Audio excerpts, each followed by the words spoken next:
Tsy nofinofy antsony ankehitriny ilay hôpitaly manara-penitra. Porofo lehibe amin'izany ity eto Mahajanga renivohitra faritra Boeny ity. Ny 7 isanjaton'ny asa no efa vita, tsy hoe la ny fitokanana azy. Manara-penitra tsy teny hoe mena sy napetraka fotsiny.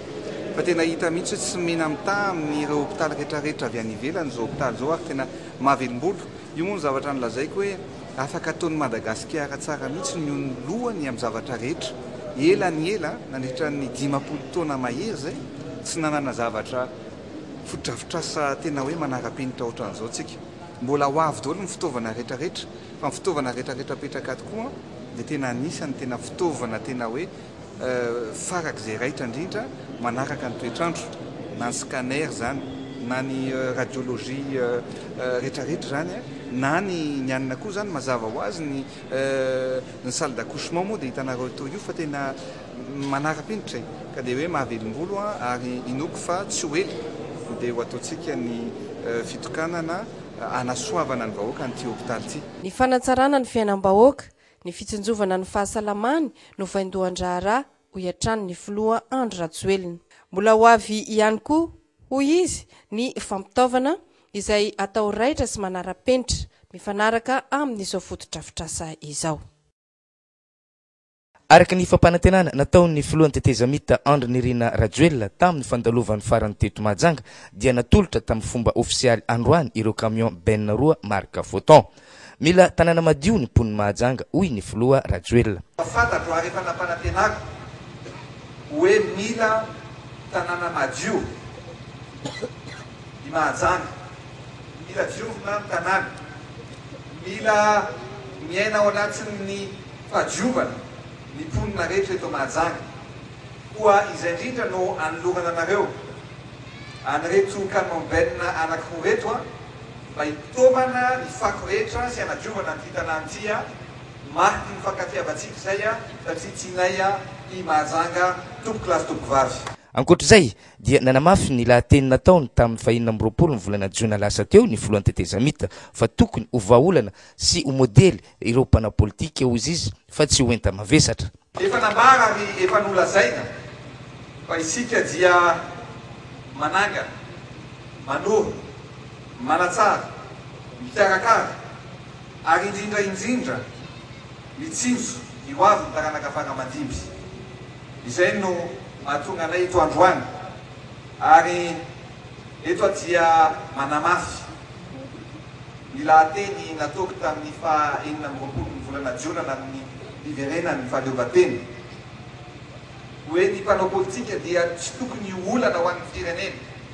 tsy ho tokony ho enta mavesatra ho an'ny firenena fa tokony ho vahaolana, tokony ho modely ary mba hiara entana ho an'ny fitiavan-tanindrazana ny rehetra. Zay no afatra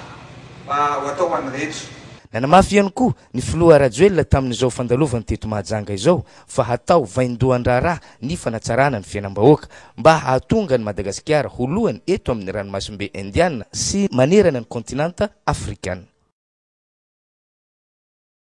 Tsy fotoanan'ny fitakiana ireo filana tsy azo nandritra ny taona maro izao tetezamita izao hoy ny filoha Andry Rajoelina raha namaly ny fanontaniana ireo mpanao gazety teto Mahajanga mahakasika ny fitokonana ataon'ny Sempama sy ny mpiasan'ny fahasalamana. Aza ao anatin'izao fotoana sahina izao no hitakiana zavatra tsy azonareo tao anatin'izao fotoana maro izay mikasika ny mpampianatra. Ataoko angambany fa ny hoavy ny firenena dia nilazaina foana fa ny tanora.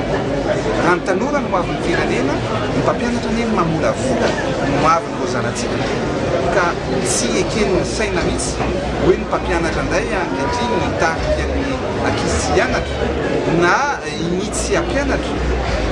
ary vomafy ny zanatsika raha ohatra ka misy fahatarana vola ihany koa ny fanadinana izay ho atao satria izao ny efa tokony hiala sasatra ho aty Mahajanga dia lasa atao takalinaina indray ny ankizy zany ao anatin'izay ka misy moa pepety efa raisina ary tsy anaika fa rehefa mpianatra rehetra dia mbola mihiny tsy mampianatra dia tapahana ny karama voalohany zay faharoa rehefa mbola minifa tsy ampianatra ihany herinandro natapabolana manaraka an'iny dia hoe isorona tsy ho mpiasa mpanjakana intsony mihitsy zay ny fepetra ao atao betsaka ho mpampianatra vonona mpianatra dia aloha zay vonona no mpampianatra mitsabo ny zanatsika tozary lasa fitaovana hanakorontanana ny saim-bahoaka koa ny fivavahana amin'izao fotoana izao koa mila mitandrina isika hoy ny filoha Rajoelina. Efa voalaza ny ao anatin'ny baiboly azy fa tokony hitandrina isika rehetra satria betsaka ny mpaminany sandoka ankehitriny na eto Madagasikara zany na eraka izao tontolo izao ka tsy tokony ho reberebena sy averavera amin'izany izay tsika betsaka ny laza hoe zao ny azo atsika raha tsy manao an'izao ary zany zavatra zany dia tsy magaga da tokony hitontsika ary tsy anaika an'ireny mpaminany sandoka. Nanontaniany mpanao gazety ny filoha Rajoelina koa ny amin'ireo hazo sarobidy mbola mikatso eto amin'ny seranatsambo ny Mahajanga amin'izao. Mikasika an'io efa ela be izy io no efa herintaona mahery no trano olona satria ao anatin'ireny fanondranana ny harem-pirenena ireny dia betsaka foana ny manararoatra. Tokony hojerevana akaiky zany mikasika ny hoe iza marina ny manara-dalàna satria misy ny tsy manara-dalàna misy kosa nefa ireo manara-dalàna dia ao anatin'izay zany no jerevana niaraka tamin'ny prime ministre teo aloha no efa nijery an'io nanaraka an'io zavatra eo hoe inona ny vahaolana roso fa rehefa misy ny olana ne tsy maintsy misy foana ny vahaolana ka tokony hojerevana gouvernement satria ny olantsika dia ao koa ireo osy ny mpianatra hoe minisitra migitrika ankehitriny zany hoe tsy tonga manatrika ny asa ao ireo satria raha ohatra ka mikasika ny roa azo manokana ohatra dia ny ministera ny tontolo iainana nanosahana an'izany nefa ankehitriny dia mbola tsisy solo ihany koa ny ministra ny tontolo iainana zany hoe zany rehetrarehetra zany no mahatonga amin'ilay zavatra somary mbola tsy misy vahaolana mivaingana roso fa zany ino tokony ataon'ny gouvernementa lara-pamehana ny fijerevana hoe ahoana marina mikasika n'ireo zavatra eto Mahajanga. Ary farany ny resaka fandriam-pahalemana ny raharaha Remenabila efa manao ezaka amin'izany ny mpitandro ny filaminana hoy ny filoha Andry Rajoelina. Saka fantatsika fa raha mikasika ny dahalo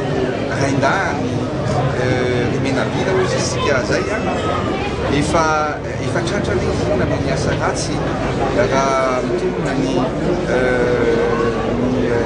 fitadidiko efa tamin'ny efatra soarivo no efa tratra iny Remenabila fa dia aveo moa zany lasa indray zany kely tokony tsy ataontsika mahakivy satria efa tratra ny mpiagadia amin'ny maro